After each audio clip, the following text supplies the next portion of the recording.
Good morning, ladies and gentlemen, and welcome to this webinar, which will be perhaps a little less formal than you're used to, because Terence, Corrigan, my colleague, and I, who have drafted the paper we're going to talk about, think that this is a matter of conversation because it deals with an issue that we all have experience of. It's not esoteric, it's not beyond our experience. We are touched by it in every way, and that is we have governments, national, provincial, and municipal, and we know that we have a generally dysfunctional public sector, and that the public sector is meant to serve us. We are the customers. The South Africans of South Africa, the taxpayers are the customers of the government. The government should be our servants, but as we all know from our own experience at all levels, that our public sector has let us down hugely, and the consequences are potentially catastrophic, not because they are entirely responsible for, but they contribute hugely to whether we have growth, whether we're a successful country, whether we develop, and all the things that one wants to see for success in a society. So, although this doesn't pertain specifically to any particular government or any particular party, the question is, we've now got a change of government, but in whichever form it takes, can we do something about the public service? Can we create a new public service? And if so, how do we do it? But really to look into it, and this is what our paper does, a new government, what about a new public service, is about looking at historically where we came from, the ideals that became disturbed by practice and by implementation. There's a history to it, and there is an awareness of the problems. The question is there a will to deal with these problems? But we believe that there are certainly ways to tackle these problems, and they are not mysterious, and they are not theoretically complex, but not simple nonetheless. So in having a look at it, what I'd like to do is start by asking Terence really to give us a little bit of a historical background into why things are where they are, when the potential theoretically seemed so hopeful in the beginning. Terence, 30 years of ANC rule, how did we get here? Okay, well, thank you, Sara, and morning to everyone out there, and thank you for joining us. Well, I think first of all we have to understand just briefly what the public service is. It's basically those people who work for some sort of government institution. So you're talking about not only officials at municipalities, but teachers, nurses, etc. Those who draw their salary and hold their appointment for the state in some way, and we're talking sort of upwards of 2 million people. That's a fair number. We sort of need to go back to the origins. When the new government came to power, it inherited a very fragmented public service. Not only were there multiple bureaucracies to serve the various racial communities within South Africa. There were separate departments of education for black people, for whites, etc. But there were also a number of homeland bureaucracies, and all these had to be integrated. The ANC so was faced with a staffing issue. That there were what was gently known at the time as supernumeraries. In other words, more people than were necessary. But it also came in with a very dim view of the civil services that had gone before, particularly the white, I call it the white civil service, which is regarded as a tool of the Broederbond and would resist its programs. So it sought to do two things. First of all, it wanted to alter the demographic composition, and secondly, it wanted to assume firm political control. Now, I think that in this was the sort of genesis of the problem. There had been a sort of rash of hiring in the Homeland Administration shortly before the transition, which meant that these were particularly heavily staffed, but also they tended to be the least skilled parts of the of what was available. But also, this constituency formed part of what was becoming the ANC's constituency. So they had no particular political incentive to dispense with these people. The bulk of the sort of high level skills tended to be held by white people and white civil servants, often with decades of experience.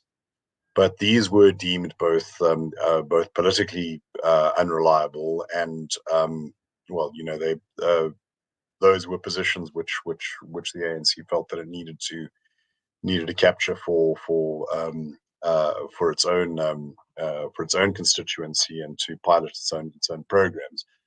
So there was this is often forgotten. There were programs which went under names like right sizing in the 90s, which effectively paid particular civil servants to leave.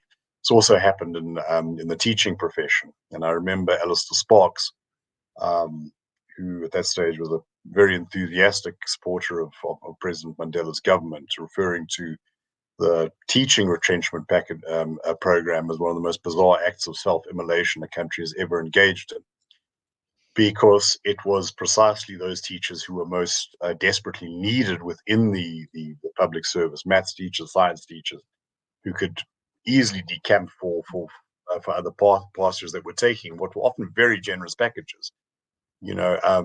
It's an irony of this, that this wasn't a sort of revolutionary turfing out. This was a buying out. And the problem, of course, is that that disrupted the institutions that existed, replaced them with people who did not have experience of working within bureaucracies, which is a skill in its own. And this was also accompanied by the ANC's policy, of which they enunciated in 1996-97, cadre deployment, that they were going to deploy party activists to all spheres of society, including to the civil service itself. Now, this, I think, is important to note, because what happened because the Constitution had been very, very clear that the civil service was to be a professional, career-oriented, non-partisan organization. In other words, people would enter with the idea of doing a particular job and doing it even-handedly and professionally for everyone. And what the ANC envisaged was circumventing this, using its democratic political majority to effectively override the bureaucratic controls. Now,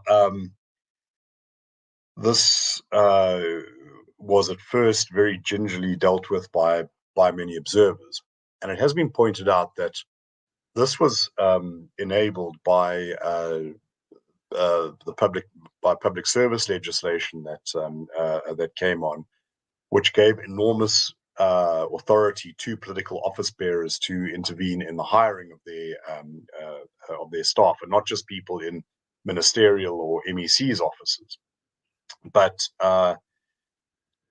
MECs would be entitled to staff the departments for which they were responsible, and they may then delegate these responsibilities down. But as has been, as some very perceptive commentators have said, this has effectively made every employee in the civil service to some degree a political appointee. And within that, it was of course very easy and to insert particular activists, either to achieve some sort of ideological goal, or as time rolled on, became painfully apparent, as rewards, a nice high-paying job for which one might not be suited, and then also to do things like swing contracts. As early as about 2008, there were cases being brought to court There's a case in the Eastern Cape with at the Amatoli municipality where an ANC deployment committee had pushed through the appointment of a city manager over the a municipal manager over a much better qualified candidate. Of course, during the Zuma administration, the wheels really came off. But I think it must be pointed out that many of these problems had existed in some to some degree earlier. And I would say that what we were dealing with is the fact that the public service never became a properly functioning institution post 1994. That the ANC would have wanted to change things around. Was legitimate. It was elected government. The problem is that it built on very, very shaky foundations and substituted political and ideological and racial preferment over skills. By the time the National Development Plan was coming out, these concerns were being openly stated, that the public service was not functioning. We were not getting bang for buck, and this went from saying we have this huge diplomatic footprint, but we get very little for that. We don't get trade promotion or really good insights into the countries that we represent, all the way down to the sort of municipal, the dysfunctional plot-land municipalities that can't keep water supplies going. So that's a macro continuum. By the sort of 2020s, you had the National Planning Commission saying, and this is a quote from a document, that at the root of this lies what they called the rejection of meritocracy. No longer was meritocracy being seen as a sort of dirty word that white supremacists were using to cover up the opposition to transformation, but something that we needed to have. And not only was this being seen as a couple of oopsies along the way, but that meritocracy itself had been rejected. And this is where we were. President Ramaphosa came in promising a capable state, and I thought this was very, very interesting, that after his party had been incumbent for close to 3 decades, they were now talking about creating a capable state. And there was this came along with another program for the professionalization of the public service. One wonders what did one have before? If it was not a professional public service, which speaks to the roots of this. Now, this has multiplier effects.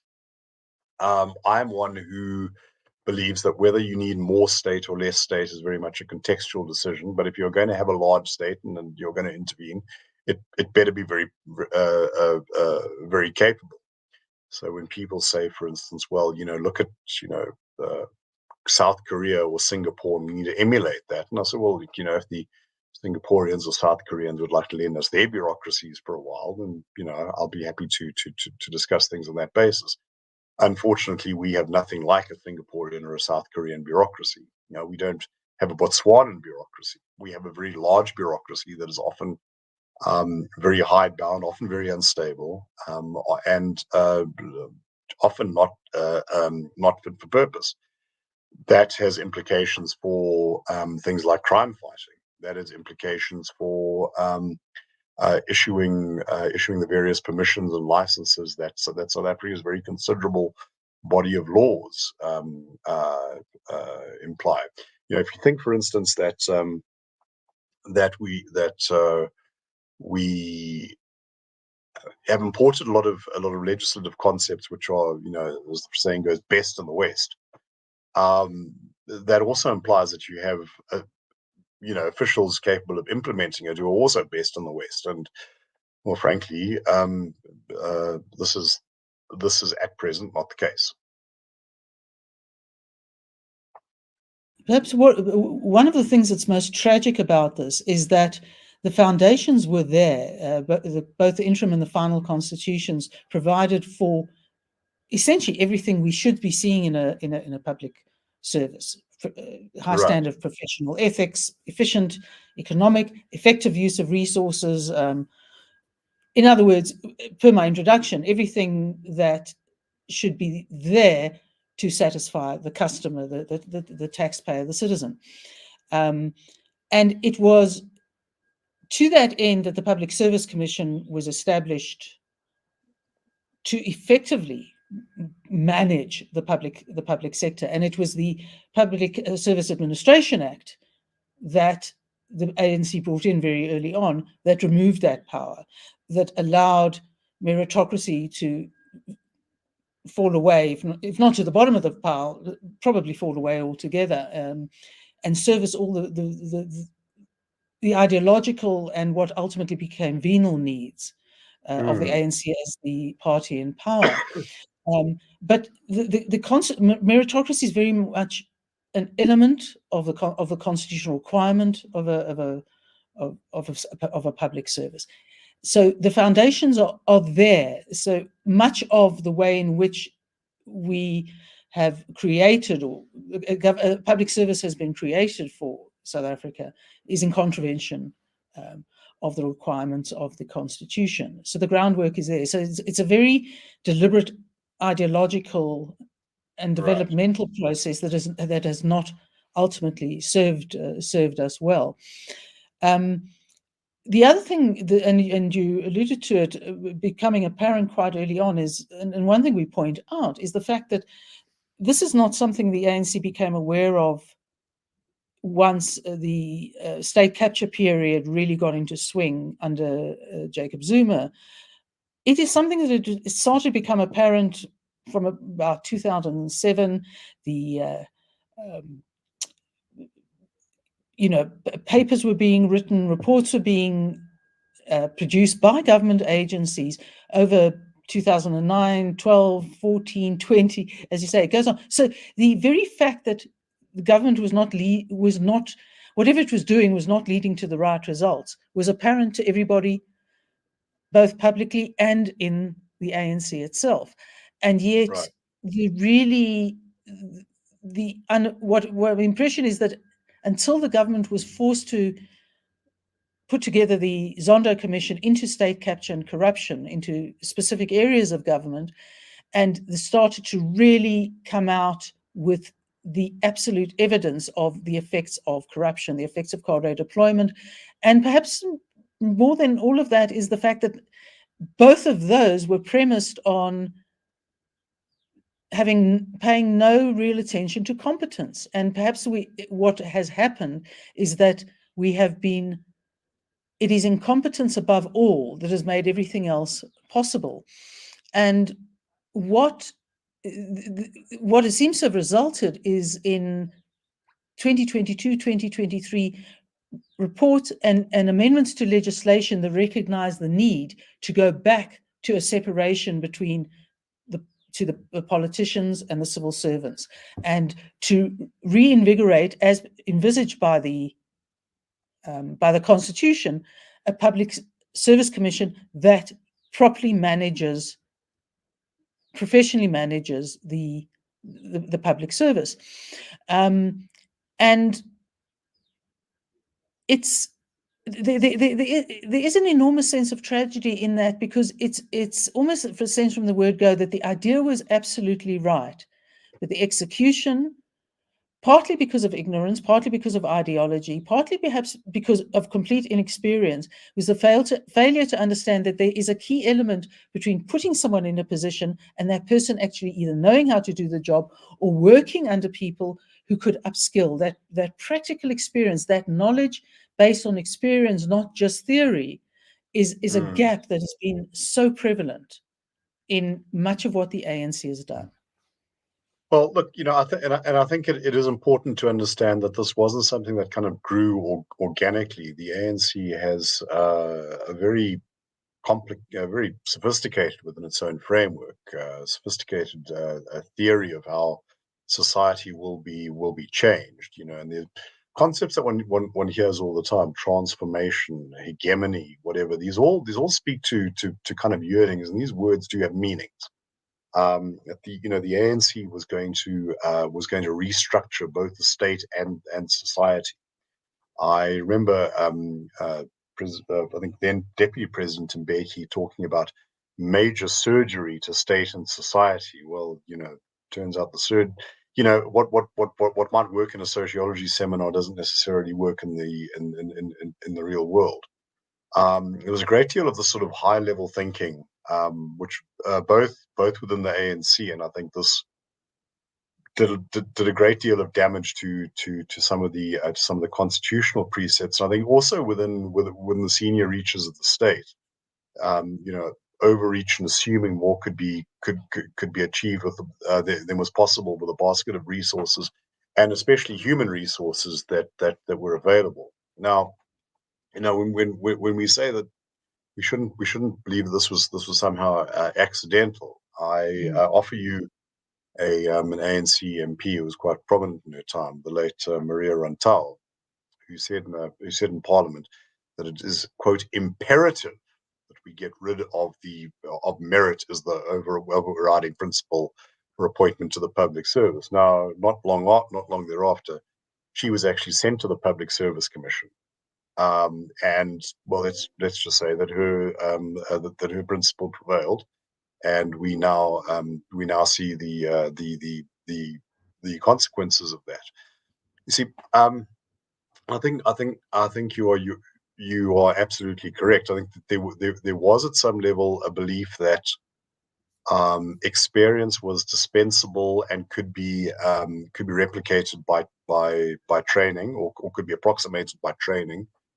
That professionalism and zeal were somehow coterminous, and that that skills could simply always be imparted. Now, I think that anybody who has successfully operated in sort of any environment knows that, you know, much of the theoretical instruction you may have, irrespective of what it is, looks rather different when you are actually applying it. You know, whether that's filling out a spreadsheet or whether that's doing open heart surgery. There's no substitute for somebody who has done this 1,000 times before, pointing out, no, this number has to go here, or that you have to make this incision here, or wherever. And I think a lot of that was absent. Moreover, you know, if we remember the things like the creation of the provincial administrations, I mean, that was like mashing together homeland bodies and you know, the old you know, Transvaal and Natal provincial authorities, and breaking them up, and, you know, who goes to what, you know, to what province. If we think about the creation of municipalities, that also invariably entailed taking what had been previously more or less functioning, you know, white city councils. It's often forgotten that the 1994 election was organised by those old white town clerks who had, you know, done this many times before. But yeah, there was that. Then there were the effectively moribund black local authorities and the various, you know, coloured and Indian structures that functioned in various degrees, plus the ANC civic associations, which, you know, formed their own type of quasi-institutionalized bodies. So this stuff was all incredibly complicated, and I think ultimately it's simply the political imperatives just swamped the pragmatic ones. And I do hope that after 30 years, you know, we are able to turn around and look back on that. Now, I'd like to direct something at you. During the writing of this, you have a background, as I understand, in labor law, and discussing what needs to happen. You put your finger on something that, or you know, on the way forward, you put your finger on something quite mundane that is almost entirely absent from the public conversation, and that is management. Now, I'm sure that is probably a well familiar idea to almost everybody in the audience who works in a firm, or you know, even works at a school or whatever. But for some reason, it just never makes it into any of these discussions about the transformation or the professionalization of the public service. So, Sara, have at it. Yes, well, let's use that word, because essentially it is in the experience of South Africans who run companies, who have little businesses, whatever it is, that the success of an enterprise does depend on the people at the top. It depends on their knowledge, it depends on their experience, it depends on their responding to changing circumstances. No organization is static. Change has to happen all the time, and you need management to drive that change.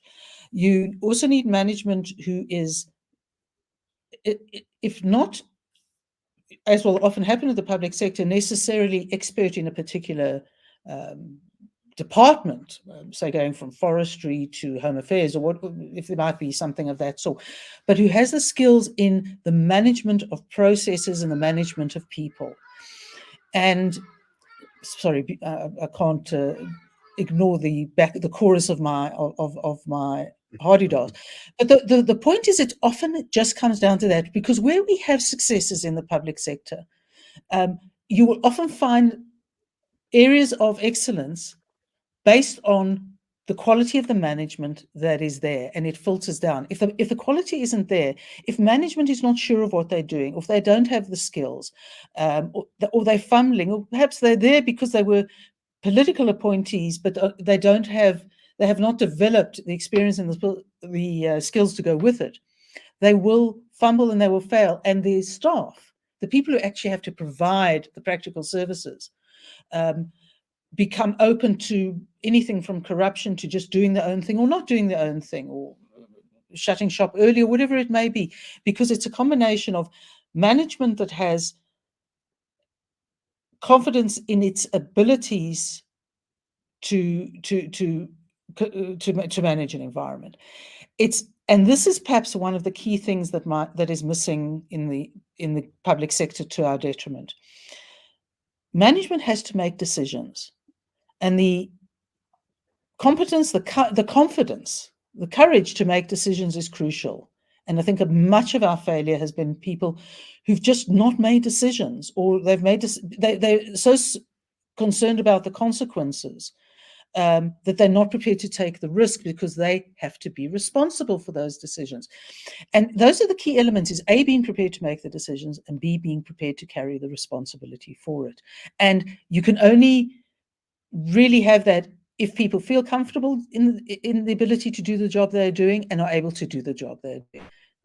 If that's absent, almost everything else will fall apart. The effect that management can have on the people below it is huge. And we see it both publicly and privately. A well-run hospital, for example, can be a source of a great resource for society, whether it's in the public or the private sector. But if you don't have managers who understand the environment they're working in, processes that need to be followed, and listen to advice, so you have to have some innate experience to be at that level, nothing's going to change. And we often talk about it in the fact of, in the discussion on NHI, for example, that in order for any form of transformation of the public health service to happen, individual hospitals have to be well managed and properly run. I mean, that's aside from the issues of corruption and looking at incompetence, which is the broader issue. But well run, I mean, you see it in wonderful examples where schools that are under-resourced, often in terms of literally structures, toilets, textbooks, etc., produce the most extraordinary results. And it is always because there is someone in charge, there's a principal who is that leader. They inspire and essentially corral their teachers, and the teachers then feel better empowered to impart what they need to impart to students, to learners. And it's a wonderful example of, you can throw a huge amount of resources into something, but if somebody does not have the confidence, knowledge, and experience to manage all that, it's wasted. And it's worse than wasted, because you lose generations particularly as a consequence of education, of potentially skilled people for the future. So everything does lie in management. And perhaps I can add to that is the fact that, and this might be a word that people either love or hate, and that is the discipline of a workplace. Discipline is not there to give people literal or metaphorical hidings. Discipline is to make sure that a service meets its constitutional obligation of being efficient. And I think this is one of the most unfortunate elements of a sort of lack of trust by the government of the private sector, and that the private sector has a stake in everything it does. It will stand or fail, and sometimes you learn best by your failures, by being efficient and providing a service that people use and need. The problem is that everything we do in the private sector is affected by public policy, by legislation, by the way in which the public sector operates and gives us the space to operate.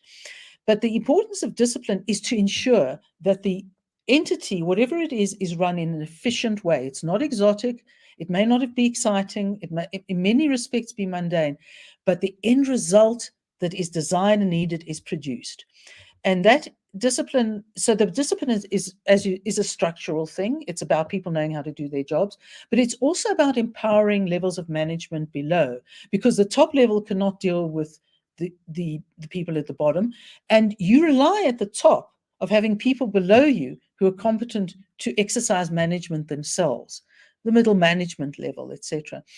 And the other thing, of course, is that I hate to break the bad news, but no entity, private or public, is there for the employees. Yes, it must reward employees and reward employees for good work. It must reward employees for being inventive, for contributing successfully. But on the flip side, an employee who doesn't or can't or won't, or who misbehaves or commits a criminal act, must be dealt with in the sense of formal discipline.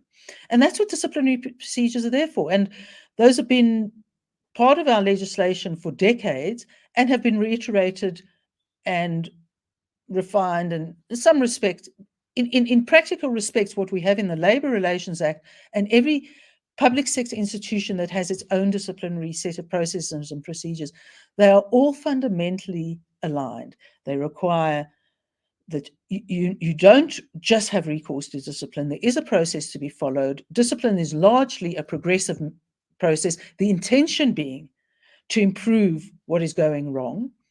And it only in the final final recourse is possibly termination of employment. The problem is the public sector and it's probably a lack of that confidence, amongst a whole lot of other things and political imperatives, that is not efficiently or reliably done. And so you end up having people who never lose their jobs because they are chronically incompetent or incapable, or don't lose their jobs, or ultimately take way too long to lose jobs, that the entity needs to rid the system of. And it does so not just because it needs to make the system more efficient, but it does, the people who are committed, who are working hard, and who are limited by the quality of management or their colleagues, who limit their own abilities, who make their own working lives difficult, are key. And I think what a lot can be learned from the areas where there have been changes, and the inevitable comparison is the Western Cape, both the Western Cape province and Cape Town itself and many of the municipalities. It's coming into a situation you don't, and this is where I think it's important for us to understand, the experience that many of these administrations illustrate is you don't go in for the clean sweep. Even if there's maybe a desire to get rid of what may be seen as ANC apparatchiks. You don't go in. You don't know what you've got. You've got to assess what you've got. You've got to essentially indicate to people that you have confidence in them and that you hope to make their lives better as employees if they will make management's life better, if they will contribute, if they will make the consumer's life better as a result.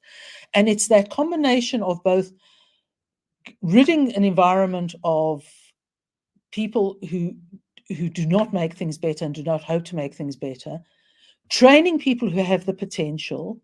They don't have to have all the skills, but if management can identify people who can be capacitated and have their lives and their progress improved, which of course will have material gains as employees of the state, it's that combination of factors that all ultimately come under the discipline exercised by competent management of achieving a positive result. And I think one of the things that is innate in human beings, and even if the people who fear their patronage might disappear, or who feel that that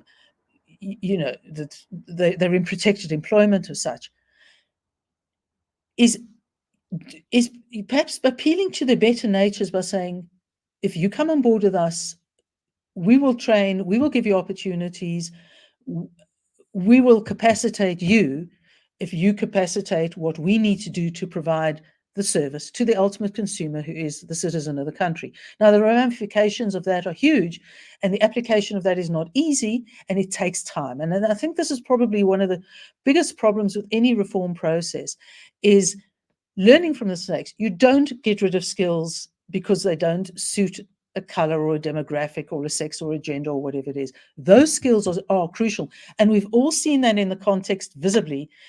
Perhaps the best example currently has been ESCOM, where people are talking about proper management, replacing poor management, rewarding good management, encouraging good management. And seemingly much of that has to do with the fact, has resulted in the absence of load shedding in the last few months. Significant for South Africans. It's a much more complex situation than that, but very often it's about simply doing the right things. And the private sector would be the ideal source to learn from and to harness, to enable the public sector to actually become a more powerful, successfully powerful entity. Right. Let me just bounce in here and say that we in producing this, we spoke to a number of people who have experience in government, in various roles, and people from different political backgrounds too. And one of the things that struck me, and we include a reference to this, is that the simply concluding disciplinary hearings can be extremely difficult, because there are people who have worked out how to game the system. Sometimes there is a kind of internal capture of the human resources department, and the documents are simply never made available. The accused may then go on sick leave and simply remain off, for years at a time. And at times this becomes lethal. With people, we've seen the elimination of whistleblowers, for instance. And I would say the kind of macro concept that we're talking about there is developing a culture, and I do think that we tend to throw this word around rather too freely, but it's something that's intangible and irrational, and that people carry with them, that you feel a kind of loyalty to the institutions. You feel a pride in working for them.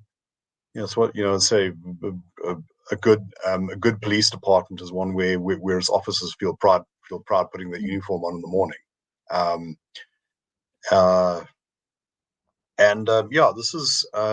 This is something that we will need. And obviously, a part of that is the depoliticization. Now, I think that this goes along two axes. First of all, the whole concept of cadre deployment, as it's as the ANC has implemented, the kind of party committee selecting a candidate, and then it's laundered through the official process. that has to go. Cadre deployment, I think, can be justified in the sense there are certain political offices. If you want to, give the minister's head of staff or whatever, that's fine. Those are time bound or particular political roles, and they're bound to a political principle. But for the for other roles, whether this is done for ideological reasons or as patronage, no, hard no, absolutely not. You don't get to do this, and there is no argument that anybody has ever made that I've seen that provides any justification.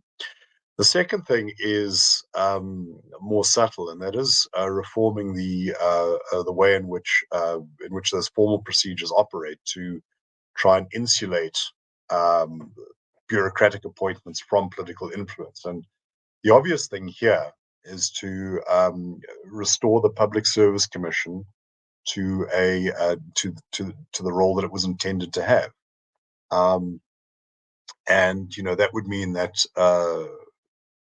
I think sort of everything below director general level would go through a strictly competitive advertised process.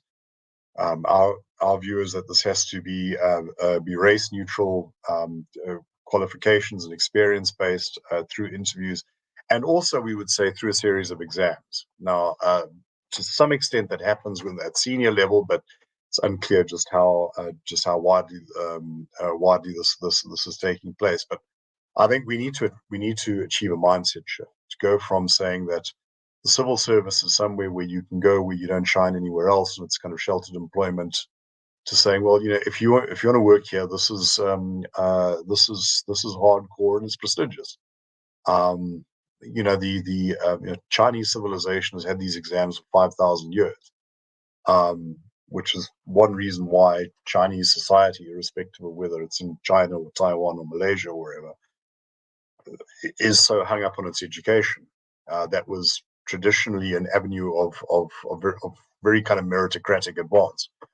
And I think that this should be implemented for everyone from cleaner level through to sort of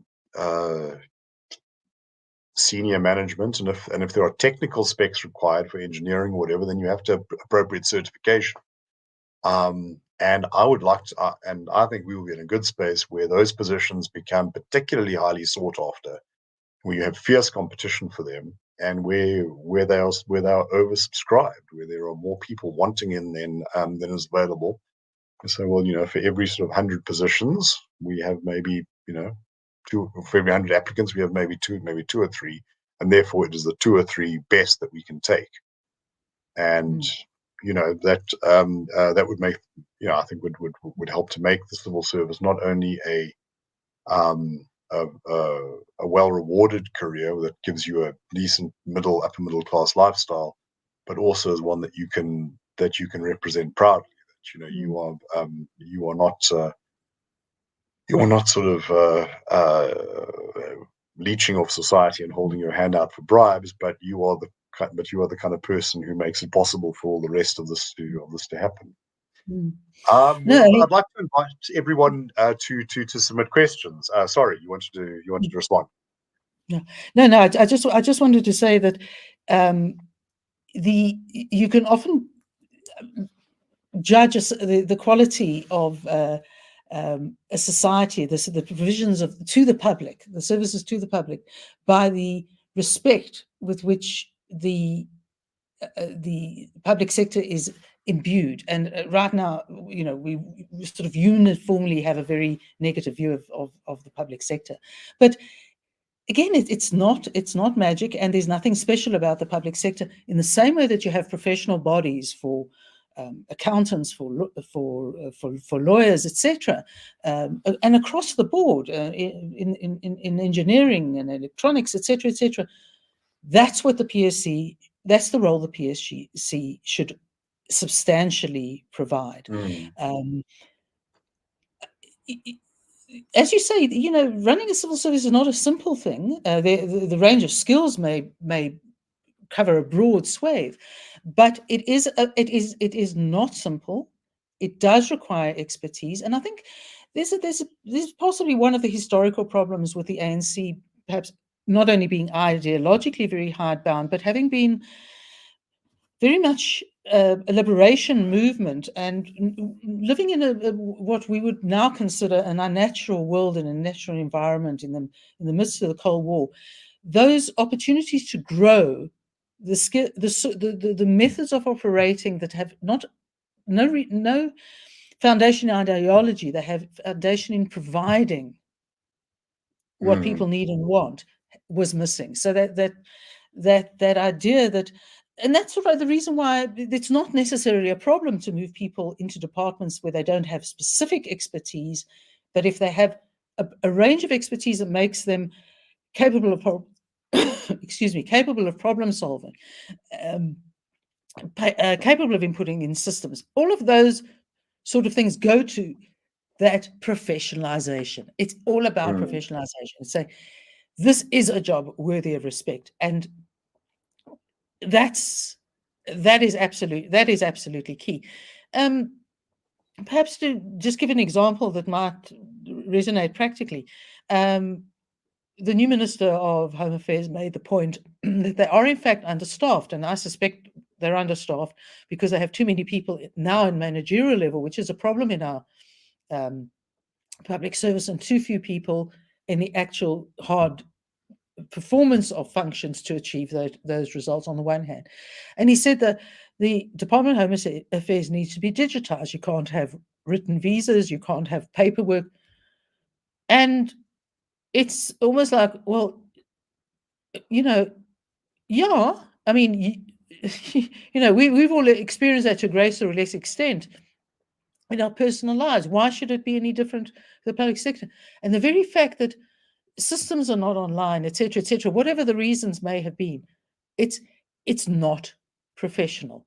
And to professionalize it, you need a body whose job is to professionalize the service and oversee the professionalizing of those services. And all the points you've made to reach that have to be implemented. It's that simple and that complicated.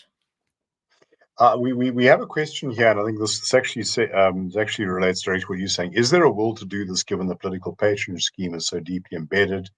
If it is, how long to do it? And I would just like to, before we're turning this over to you, Sara, I'd like to say that it's important to note that there are some very good and very committed people in the civil service. You mentioned Home Affairs.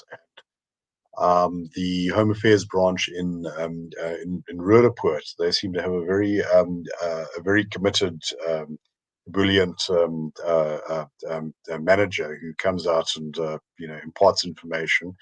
Sometimes I think he sounds a bit like the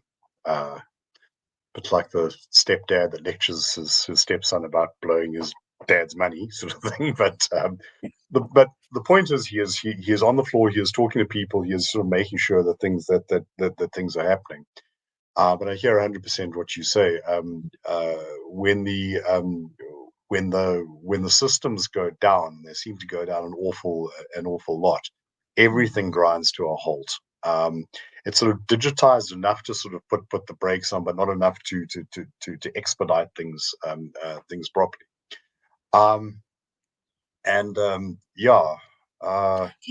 Perhaps can I give you? Yes. Can I give you an example that would show where the gaps are? We've probably all gone through passport control at some point where the systems have gone down. So you have this increasing gathering of people. No one knows what's going on. There are never enough people there to manage the situation.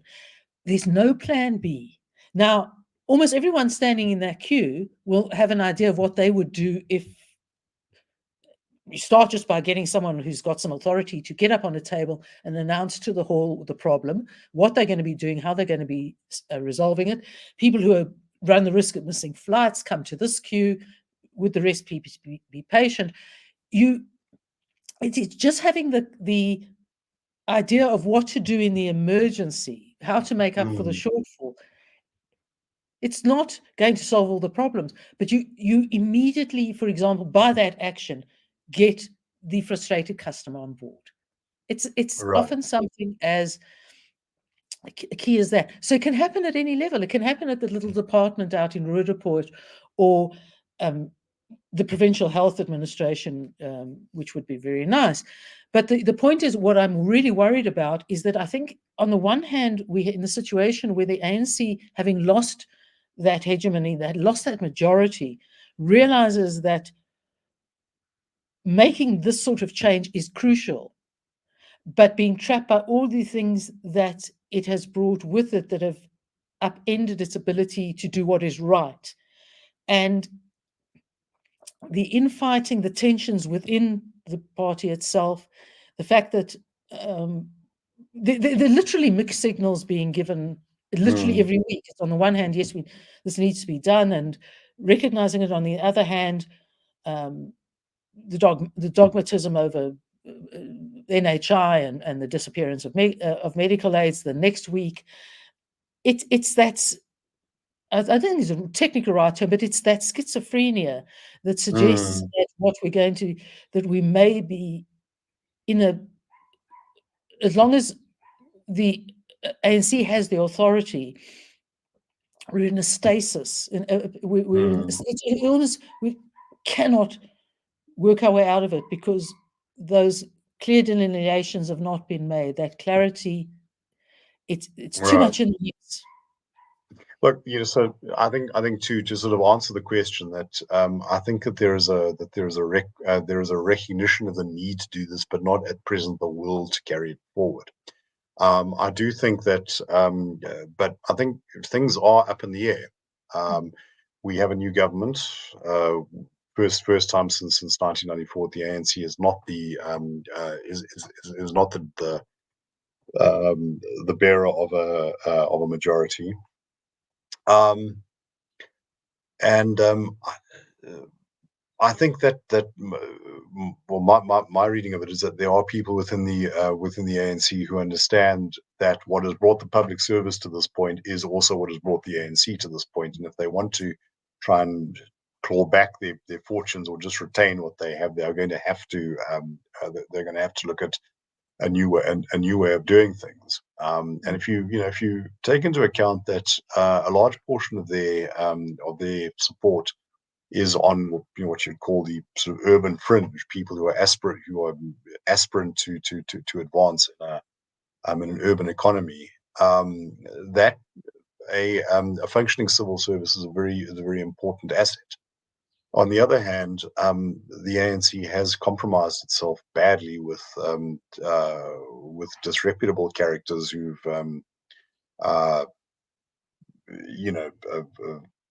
cut deals with criminal groups that have made themselves very wealthy out of gaming the system.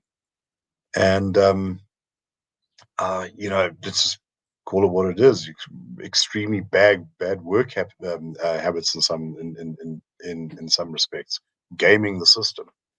That it could be a very long, drawn out and painful process. But I do think it's also worth saying that there are plenty of experiences around the world where hopeless situations were turned around surprisingly quickly.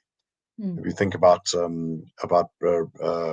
Hong Kong prior to the Chinese takeover, there was a time when the Hong Kong police force was known as a hotbed of corruption, because when they take from gangsters and from gambling parlors and things like that. And I think it was in the 70s that actually was turned around, and a combination of severe, rapid discipline and also appealing to sense of morality and sort of Confucian respect for order. I think that's right, but I mean, this wouldn't be South Africa if the challenges weren't absolutely huge, but change can happen. It doesn't have to come nationally. It doesn't even have to come provincially. At the municipal level is crucial, because that's where our own experience largely is. But the very fact that we're in this period of uncertainty where the ANC hasn't yet got to grips entirely with, by any means, what it should be and what it needs to be, is also is the basis for opportunity, and that's where, if probably they do nothing other than recapacitate the Public Service Commission. It allows the creation of that empowerment, those picking up those areas of excellence, or finding areas or people who just do work and why they work. And you get a response from the public when they go to, you often hear people say to the Home Affairs Department that runs well. Sparkling, and it doesn't detract in any way from what your ideological beliefs may be as a political party, or your experience may be as an individual person. The very fact, if you can get your ID book, your ID when you're 18, timelessly, and progress, everything is possible. If you can't, you can end up being unemployed forever. That's the power. But the solutions are not rocket science. Absolutely. And I think that would be a good point to sort of end on. I think that it's germane to note that we've just heard that audit outcomes in municipalities have declined again. You know, don't underestimate how important that is. We complain about our potholes and about our water quality. That's not something that's happening in an office in Pretoria or Cape Town. That's something that's happening just up the road. And if we can at least start to turn some of those around, the demonstration effect, I think, could be quite profound. Yes, there will be a lot of resistance and a lot of pushback, not least by trade unions who have got used to having a sort of political arrangement with the ruling party. But I think that this is also something that certainly it's the other parties in the GNU, I think, are pretty much on board with the idea of reform. The ANC technically is, and I think the ANC itself will need to think very carefully as what it wants to, whether it wants its legacy to be that as it declined gracefully to a sort of 30% party, and then managed to hold that for the foreseeable future, and left a functional state behind after having banged on it for 30 years. Or does it simply want to be remembered as the author of comprehensive state failure, because it was determined even up to the final moment that it was just going to do what it was doing, but do it better? Well, better or worse. I think that really on that, it's really to say that the success of the ANC or not, and the success of any political party or not, is going to be it particularly is going to depend on whether it works better for us now because of those dramatic changes we've experienced. There are no guarantees, but that's about taking that responsibility and making those responsible decisions. And then the ANC, if it doesn't take it may very well find it's on the outside looking in. Who'd have thought? Might well also find that history will not look kindly on it. And I think increasingly that is a prospect it faces. But, and I think we can conclude with this, as the great political sage Arnold Schwarzenegger, well, at least he acted in the movie, said in The Terminator. He didn't say this, but there is no fate but what we make, and a lot of it will depend on the choices that South Africa makes. And with that, please feel free to download the report, give it a read, and do send us any comments, reach out for media opportunities, and have a wonderful day further.